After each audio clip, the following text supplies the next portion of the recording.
నిన్ననే 5 రాష్ట్రాల ఎన్నికల ఫలితాలు వెలువడ్డాయి. దేశమంతా సంబరాల్లో ఉంది. ఈరోజే ఒక బ్రేకింగ్ న్యూస్ కనిపిస్తూ ఉంది. ఆల్ టైమ్ కనిష్టానికి రూపాయి పడిపోయింది. డాలర్‌తో పోలిస్తే రూపాయి 95.5 దగ్గరకొచ్చేసింది. రోజు రోజుకు రూపాయి పడిపోతుంది అని. ఇది చూడగానే టక్కన అనిపించింది. రూపాయి ఇంకెంతగా పతనమైతే ఇంకా అన్ని ఎక్కువ రాష్ట్రాలలో బీజేపీ అధికారంలోకి వస్తది. ఇప్పుడు గనక నెక్స్ట్ రాబోయే ఎన్నికల నాటికి ఇంకా డాలర్‌తో పోలిస్తే రూపాయి ఇంకా తగ్గిపోతది, పతనమైపోతది కాబట్టి నెక్స్ట్ ఇక దక్షిణ భారతదేశంలో కూడా వీలైతే ఆంధ్రప్రదేశ్, ఆ పక్కన తెలంగాణ, రాబోయే రోజుల్లో తమిళనాడు, కేరళ అంటే డాలర్‌తో పోలిస్తే రూపాయి రోజు రోజుకు మొత్తం దిగబడిపోయిందనుకోండి. 100, 105, 110 అట్లా పోయే కొద్దీ బీజేపీ బలం దేశంలో పెరిగిపోతూ ఉంటది. అదేం అనుమానం అక్కర్లేదు. 2014లో వీళ్ళు కేంద్రంలో అధికారంలోకి వచ్చేసరికి డాలర్‌తో రూపాయి విలువ ఒక రూ. 60 కొంచెం అటు ఇటు ఉండే.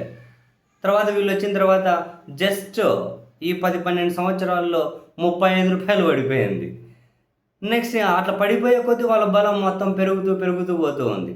ఎందుకంటే ఇది మనం ఏమంటారు కళ్ళ ముందు చూస్తూ ఉన్నటువంటి విషయమే. అట్లా పడిపోతేనే కదా ద్రవ్యోల్బణం పెరుగుతుంది. రోజువారీ జీవితం కష్టమైపోతుంది. పెట్రోల్ పెరుగుతుంది, డీజిల్ పెరుగుతుంది, కళ్ళ ముందు కనిపిస్తున్నాయి. అన్నీ పెరుగుతాయి. నిత్యావసర సరుకులు పెరుగుతాయి, ఆటో ఛార్జీలు పెరుగుతాయి, బస్ ఛార్జీలు పెరుగుతాయి, ఎలక్ట్రానిక్ వస్తువులు పెరుగుతాయి, నిరుద్యోగం పెరుగుతాయి. ఇవన్నీ పెరిగిపోతాయి. ఇవన్నీ పెరిగిపోతే బీజేపీకి బలమే కదా.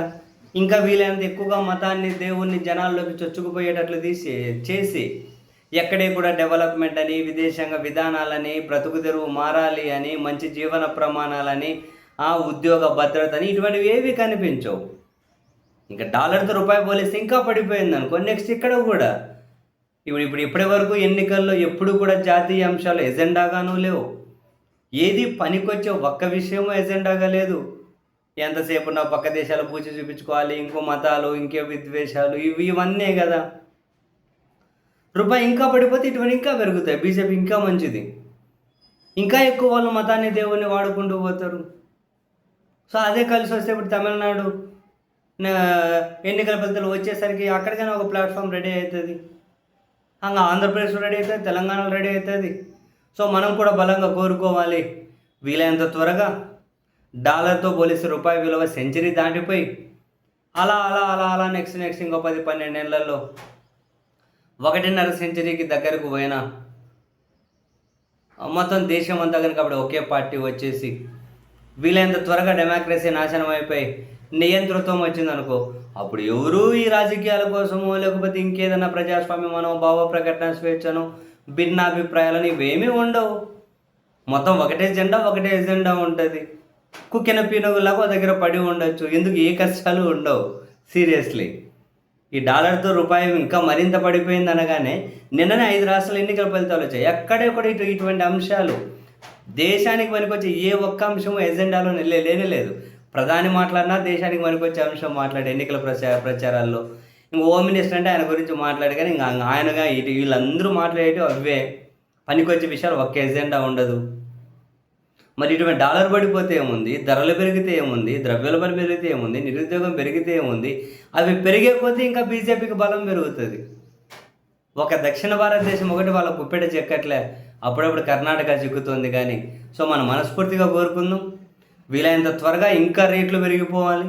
వీలైనంత త్వరగా ఇంకా కనుక మంచిగా ప్రజల జీవన ప్రమాణాలు మరింత పడిపోయి ప్రతిదీ కనుక రేట్లు పెరిగిపోయి ఇక్కడ కూడా బీజేపీ తీవ్రంగా వాళ్ళ గుప్పెట చిక్కి చేసుకుని అన్ని రాష్ట్రాలు, తెలంగాణ, ఆంధ్రప్రదేశ్ మొత్తం దేశమంతా ఒకే పాలన రావాలి, నియంతృత్వం రావాలి, ఈ ప్రజాస్వామ్యం, భావ ప్రకటన స్వేచ్ఛ పూర్తిగా అంతరించిపోవాలి. బ్రహ్మాండంగా ఉండదు. ఎవరికి ఏ తలనొప్పి ఉండదు,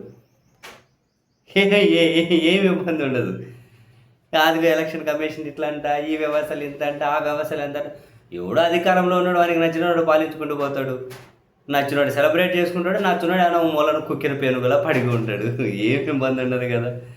సో వీలైనంత త్వరగా బీజేపీ రండి, తెలంగాణలో ఆక్యుపై చేయండి, నెక్స్ట్ ఆంధ్రాను ఆక్యుపై చేయండి. అట్లీస్ట్ నెక్స్ట్ ఒక 10 ఇయర్స్లోనైనా మొత్తం అంతా దేశాన్ని గుప్పిట పట్టేసి, ఇప్పటికే ప్రజాస్వామ్యం ఎక్కడ పెద్దగా కనిపించడం లేదు. ఇంకా ఎక్కడా కనుక అర్థవంతమైన చర్చ, చైతన్యవంతమైన సమాజమేమో కనిపించడం లేదు.